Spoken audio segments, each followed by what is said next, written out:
अस्सलाम वालेकुम दोस्तों, welcome back to our agile project management and scrum framework course. पिछले लेक्चर्स में हमने बात की थी स्क्रम रोल्स की, how to become a scrum master and how to become a product owner. I hope कि आपको स्क्रम रोल्स की काफ़ी अच्छी अंडरस्टैंडिंग हो और इसमें कौन कौन से जो हैं वो करियर अपॉर्चुनिटीज़ मौजूद हैं, आपको इन सब की क्लियर अंडरस्टैंडिंग हो चुकी होगी। आज हम बहुत ही इंपॉर्टेंट टॉपिक की बात करने जा रहे हैं, स्क्रम आर्टिफैक्ट्स।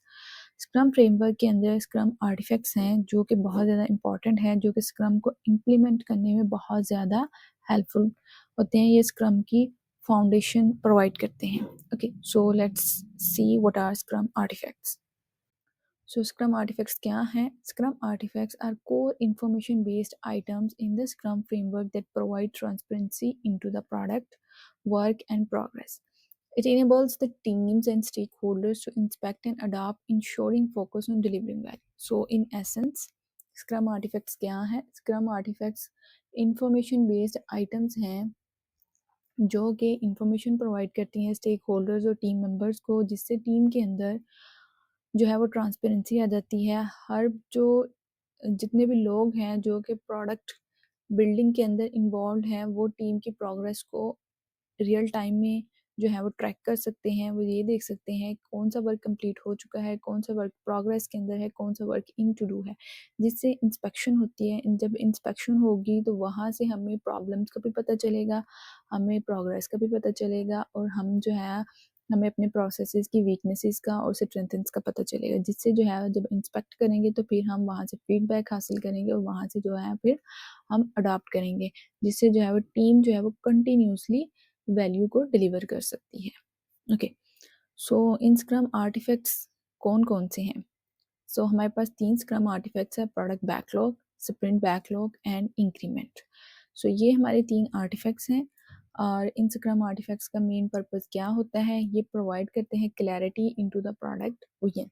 सो जब हमारे पास जो स्क्रम आर्टिफैक्ट्स हैं वो प्रोडक्ट की ओवरऑल विजन को क्लियर करते हैं। प्रोडक्ट बैकलॉग के थ्रू पता चलता है कि प्रोडक्ट का गोल क्या है। ये इंश्योर करता है कि टीम मेंबर्स और स्टेक होल्डर्स एक ही विजन पर अलाइन हो। इससे प्रोडक्ट डेवलपमेंट की बिगर पिक्चर की हमें समझ आ जाती है। Next, what is in progress in a sprint.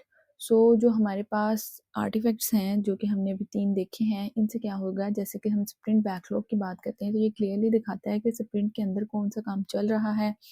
Team को रियल टाइम विजिबिलिटी मिलती है करंट प्रोग्रेस की। इससे कन्फ्यूजन कम होता है क्योंकि हर बंदे को पता होता है कि क्या हो रहा है, क्या होने वाला है, यानी what is in progress and what is in to do और when what is completed. So sprint के गोल के ऊपर हमेशा टीम का फोकस बना रहता है। What is left.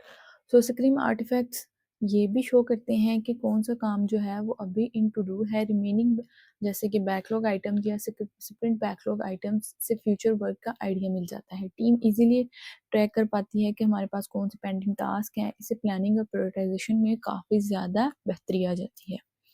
What are sprint outcomes.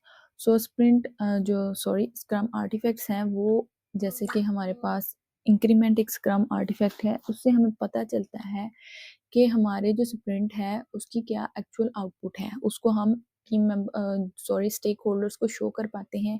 इससे पता चलता है कि स्प्रिंट के एंड पर टीम ने क्या डिलीवर किया। स्टेक होल्डर्स को वर्किंग प्रोडक्ट मिल जाता है, जिससे वो जो है वो उसके ऊपर उसको यूज़ कर सकते हैं, उसके ऊपर फीडबैक प्रोवाइड कर सकते हैं। इससे जो है वो वैल्यू डिलीवरी क्लियरली विजिबल हो जाती है। सो जो मेन पर्पस होता है स्क्रम आर्टिफैक्ट्स का, हमने स्क्रम के 3 पिलर्स पढ़े थे, ट्रांसपेरेंसी, इंस्पेक्शन एंड अडॉप्शन। तो जो स्क्रम आर्टिफैक्ट्स हैं वो इनको इम्प्लीमेंट करते हैं।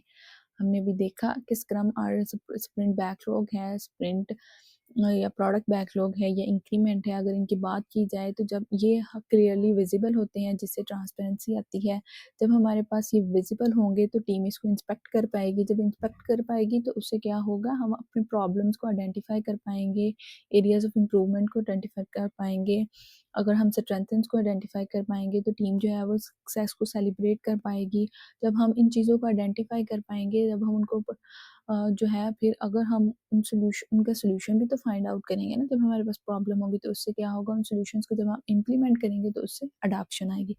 तो स्क्रम के पिलर्स को इम्प्लीमेंट करने में स्क्रम आर्टिफैक्ट्स जो है वो मेन रोल जो है वो प्ले करते हैं। अच्छा, ये होगी बात स्क्रम आर्टिफैक्ट्स की। अब हमारे पास हर जो स्क्रम आर्टिफैक्ट है उसका एक कमिटमेंट होता है। तो कमिटमेंट क्या होता है? एक scrum commitment is the evaluation criteria against which a scrum artifact is measured. So हमारे पास स्प्रिंट बैकलॉग है, प्रोडक्ट बैकलॉग है, इंक्रीमेंट है। अब इनको हमने मेजर करना है। अब इनको मेजर करने के लिए जो हमारे पास एवेल्युएशन क्राइटेरिया होगा उसको हम एक कमिटमेंट कह देंगे।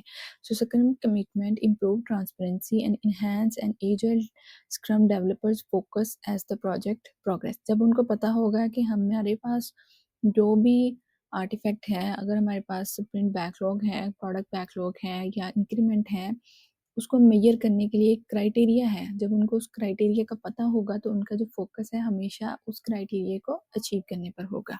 सो हम देखते हैं कि हमारे पास कौन से स्क्रम जो है कमिटमेंट्स हैं। अगर प्रोडक्ट बैकलॉग की बात की जाए तो उसका जो कमिटमेंट है वो प्रोडक्ट गोल है। अगर स्प्रिंट बैकलॉग की बात की जाए तो उसका कमिटमेंट है स्प्रिंट गोल। अगर इंक्रीमेंट की बात की जाए तो उसका जो कमिटमेंट है वो डेफिनेशन ऑफ डन है। जब हम प्रोडक्ट बैकलॉग की वर्क आइटम्स को देखेंगे तो हम जब प्रोडक्ट बैकलॉग क्रिएट करेंगे तो हम प्रोडक्ट गोल को मेजर करने के लिए जो है वो प्रोडक्ट बैकलॉग क्रिएट करेंगे। अगर स्प्रिंट बैकलॉग क्रिएट करेंगे तो हम स्प्रिंट गोल को मद्देनज़र रखते हुए अपना स्प्रिंट बैकलॉग क्रिएट करेंगे कि हमने इस स्प्रिंट में कौन सा गोल अचीव करना है। फिर हम स्प्रिंट बैकलॉग में वही आइटम्स रखेंगे जो इस गोल को अचीव करने के लिए हमारे पास ज़रूरी हैं।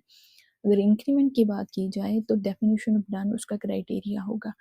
कोई भी इंक्रीमेंट तब तक उसको हम डिलीवरेबल कंसिडर नहीं करेंगे जब तक वो उसके डीओडी के ऊपर पूरा नहीं उतरता।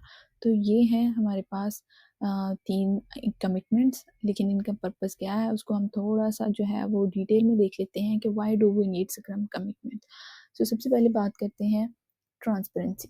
सो ये क्या करती हैं? Clear focus. सो स्क्रम की जो कमिटमेंट्स हैं उनका मेन पर्पस होता है कि टीम को एक क्लियर फोकस दे दिया जाए कि स्प्रिंट और या प्रोडक्ट इंक्रीमेंट का टारगेट क्या है। टीम को पता होता है कि उन्हें किस गोल पे काम करना है। इससे डायरेक्शन और रैंडम वर्क कम हो जाता है, डिस्ट्रैक्शन और रैंडम वर्क कम हो जाता है। टीम जो है वो उनके पास एक क्लियर डायरेक्शन होगी, वो उसी डायरेक्शन के ऊपर चलेंगे। हर एफर्ट्स एक डिफाइंड ऑब्जेक्टिव के साथ अलाइन रहता है और टीम जो है वो फोकस्ड रहती है। Transparency and alignment.